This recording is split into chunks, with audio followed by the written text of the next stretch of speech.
ರಾಜ್ಯದಲ್ಲಿ ಮೊದಲ ಮತದಾನ ನಡೀತಾ ಇದೆ. ಸದ್ಯ ಸಂಸದ ಡಿ.ಕೆ. ಸುರೇಶ್ ಅವರು ಕೂಡ ಮತದಾನವನ್ನು ಮಾಡಿದ್ದಾರೆ. ನಮ್ಮ ಜೊತೆಗೆ ಅವರೇ ಇದ್ದಾರೆ, ಮಾತಾಡ್ತಾ ಹೋಗ್ತೀನಿ. ಸರ್, ಇವತ್ತು ಮತದಾನವನ್ನ ಮಾಡಿದ್ರಿ, ಜನರ ರೆಸ್ಪಾನ್ಸ್ ಹೇಗಿದೆ? ನೀವು ಮತದಾನ ಕೂಡ ಮಾಡಿರ್ತಕ್ಕಂಥದ್ದು ಎಷ್ಟು ಸ್ಪೆಷಲ್ ಆಗಿದೆ? ನೋಡಿ, ಮತದಾನ ಪರಿಚಿತವಾದಂಥದ್ದು, ಪ್ರಜಾಪ್ರಭುತ್ವದ ಹಬ್ಬ. ಎಲ್ಲರೂ ಕೂಡ ಹಬ್ಬದ ರೀತಿಯಲ್ಲಿ ಸಡಗರ ಆಚರಣೆ ಮಾಡಬೇಕು. ಕಾರಣ ಏನು ಅಂತ ಅಂದ್ರೆ, ಸಂವಿಧಾನ ನಮಗೆ ಕೊಟ್ಟಿರ್ತಕ್ಕಂಥ ಒಂದು ಮಹಾದೊಡ್ಡ ಅಸ್ತ್ರ. ಹಾಗಾಗಿ ಇವತ್ತು ಆ ಒಂದು ಪ್ರಜಾಪ್ರಭುತ್ವ ಹಬ್ಬವನ್ನ ಇವತ್ತು ನಾವು ಕರ್ನಾಟಕದಲ್ಲಿ ದೇಶದ ಅನೇಕ ಭಾಗಗಳಲ್ಲಿ ಆಚರಣೆ ಮಾಡ್ತಾ ಇದ್ದೀವಿ. ಇಡೀ ದೇಶದ ಒಂದು ಆಸ್ತಿ ಈ ಒಂದು ಸಂವಿಧಾನ. ಈ ಸಂವಿಧಾನವನ್ನ ಉಳಿಸುವಂತದ್ದು. ಜೊತೆಗೆ ಇವತ್ತು ನಾನು ಕೂಡ ನಮ್ಮೂರಿನಲ್ಲಿ ನಿರಂತರವಾಗಿ ಮತ ಹಾಕ್ತಾ ಇರೋದು ನನಗೆ ಖುಷಿ ತಂದಿದೆ. ಇವತ್ತು ನಾನೇ ಅಭ್ಯರ್ಥಿಯಾಗಿರೋದ್ರಿಂದ ಎಲ್ಲ ನನ್ನ ಸಹೋದರರು, ಎಲ್ಲ ನನ್ನ ಸ್ನೇಹಿತರು, ಈ ಭಾಗದವು ಎಲ್ಲರೂ ಕೂಡ ಬಹಳ ಉತ್ಸಾಹದಿಂದ ಇದ್ದಾರೆ. ಇದೊಂದು ಊರಲ್ಲಿ ಮಾತ್ರ ಅಲ್ಲ, ಇಡೀ ನನ್ನ ಲೋಕಸಭಾ ಕ್ಷೇತ್ರದಲ್ಲಿ ಬೆಳಗ್ಗೆ RR ನಗರಕ್ಕೆ ಹೋಗಿದ್ದೆ, ಬಹಳ ಸಂತೋಷ ಆಯಿತು.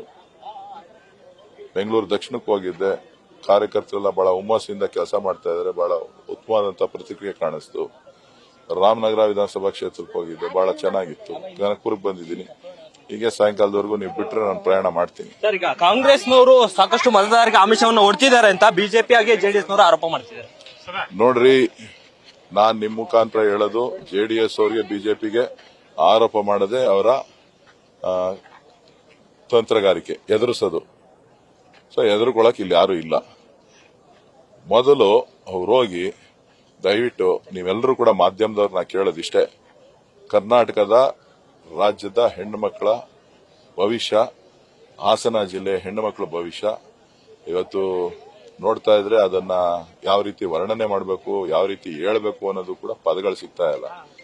ದೇಶದ ಮೇಲೆ ಗೌರವ ಇದ್ದು, ರಾಜ್ಯದ ಜನದ ಮೇಲೆ ಗೌರವ ಇತ್ತು ಅಂತ ಅಂದ್ರೆ ಅದಕ್ಕೆ ಏನ್ ಮಾಡಬೇಕು ಅಂತ ಹೇಳಿ ಆ ಕುಟುಂಬದವರು ರಾಜ್ಯದ ಜನಕ್ಕೆ ತಿಳಿಸ್ಲಿ. ಮತದಾರರಿಗೆ ಲೂಲು ಮಾಲ್ನ ಕೂಪನ್ ಕಾರ್ಡ್ಗಳನ್ನ ಕೊಡ್ತಿದ್ದಾರೆ ಅನ್ನೋದು ಹೇಳದ್ನಲ್ಲ, ಅದನ್ನ ಮಾಡು. ಇದಿಷ್ಟು ಸಂಸದ ಡಿ.ಕೆ. ಸುರೇಶ್ ಅವರ ಮಾತಾಗಿರ್ತಕ್ಕಂಥದ್ದು. ಕ್ಯಾಮರಾಮನ್ ಬೈರೇಶ್ ಜೊತೆ Mohan, news first Kanakapura. News first ನಿರ್ಭೀತಿಯಿಂದ ನಿಮ್ಮ ಪರವಾಗಿ.